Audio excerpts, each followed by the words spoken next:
I'm in Joshua Tree National Park, hiking up this canyon to an important site that supported all of the local mines in this area.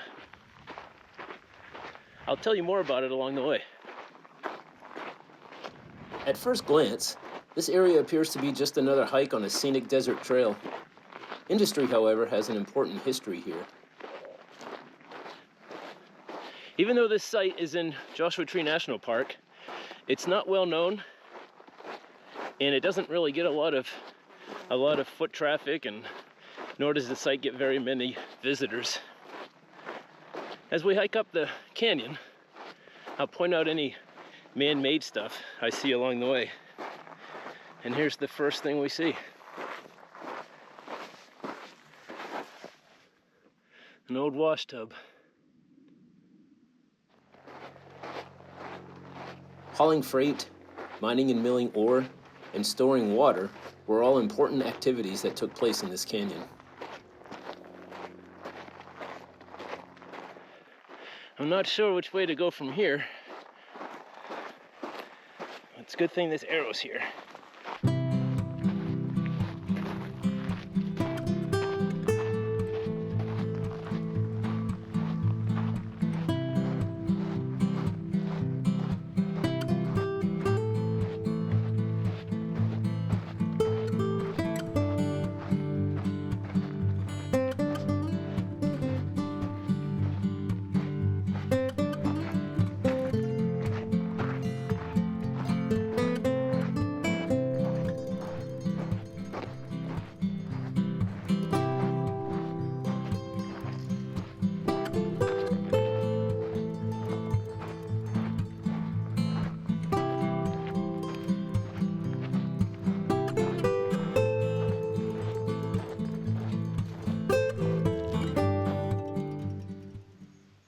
I suspect this was once a well.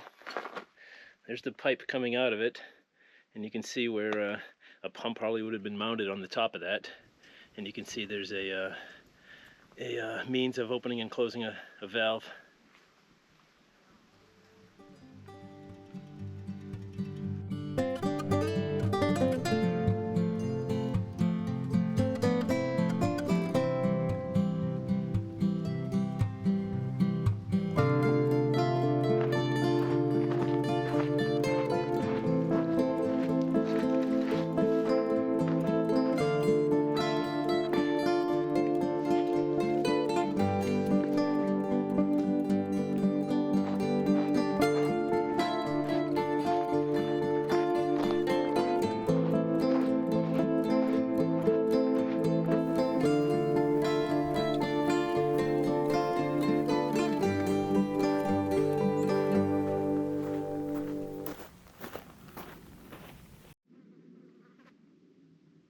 So here's an old water trough. I don't know if it was buried intentionally or if that just slowly happened over time.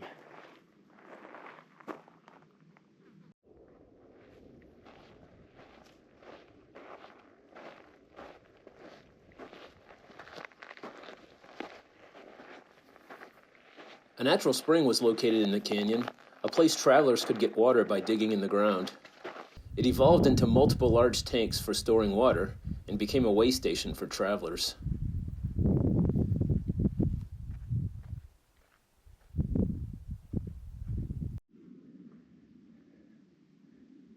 A wise man once said, "In the desert, water is gold, and he who controls it is king." I don't know who said that, I kind of just made it up, but sounds like something a wise man would say.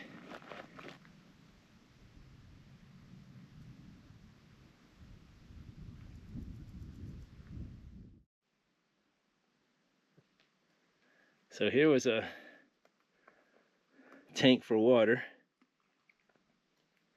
Down there you can see the pipe where it would drain from.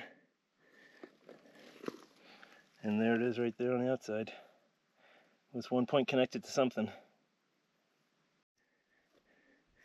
And in the tank right next to it,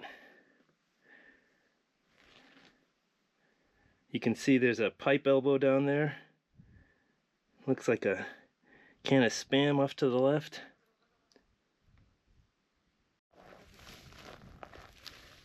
And here's the lowermost tank. Again, you can see some pipes in there and just kind of other assorted junk. The new Eldorado mill was a small two-stamp mill powered by steam, erected in the early 1890s. It milled ore for the surrounding mines in Pleasant Valley. My best guess is that this flat area was the site of the Eldorado stamp mill.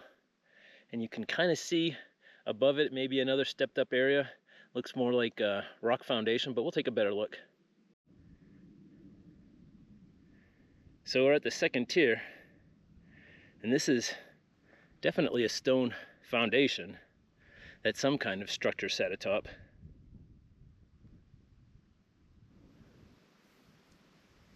Eventually, this entire site was abandoned and fell to ruin. Bill Keyes, a prominent figure in this area's history, purchased the remains of the mill, dismantled it, hauled it to its present location, and reassembled it. He operated the mill for many years as the Wall Street Mill, which can still be visited today by hiking a relatively easy and flat 2-mile there and back trail.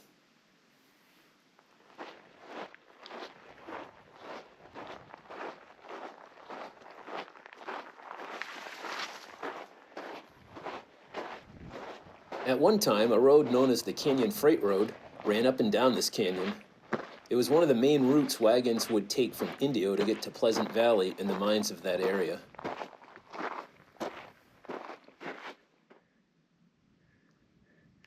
This area would have required a lot of effort to make it passable for even the smallest, most rugged vehicles.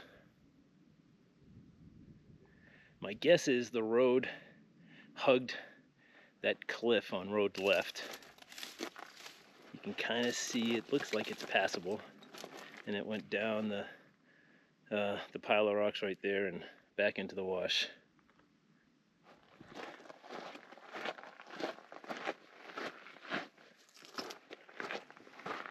Portions of the road remain in the canyon to this day. Well, this sure would have been a challenging area to get through in this canyon, but not with a paved road.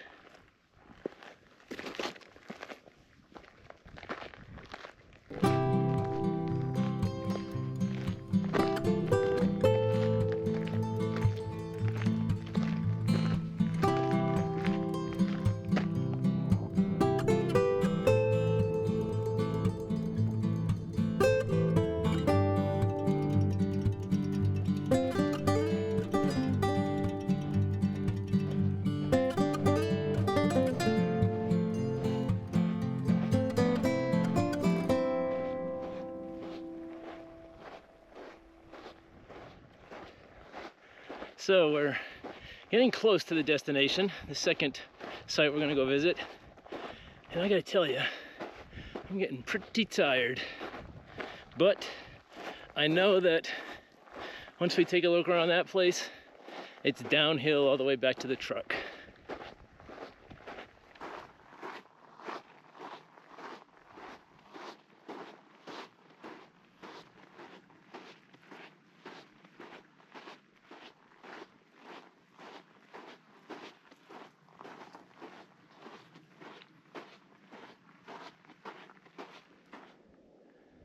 So the Canyon Freight Road continues up this canyon and eventually starts heading downhill into Indio.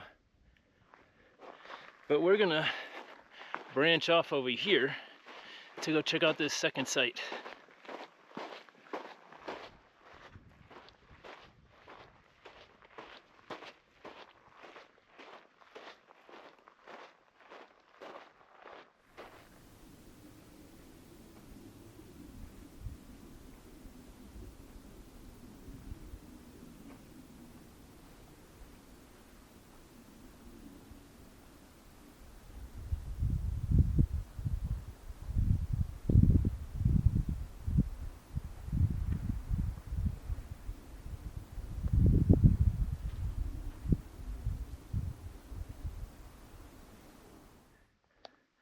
So the first time I saw this, it's clearly looks like a tin roof, and it's kind of lying just flat on the ground. It's inclined, but that's the ground, not the structure doing that. But the more I looked at it, I realized that this was built purposely right up against the ground. You can see underneath, you know, all the framework is just short legs.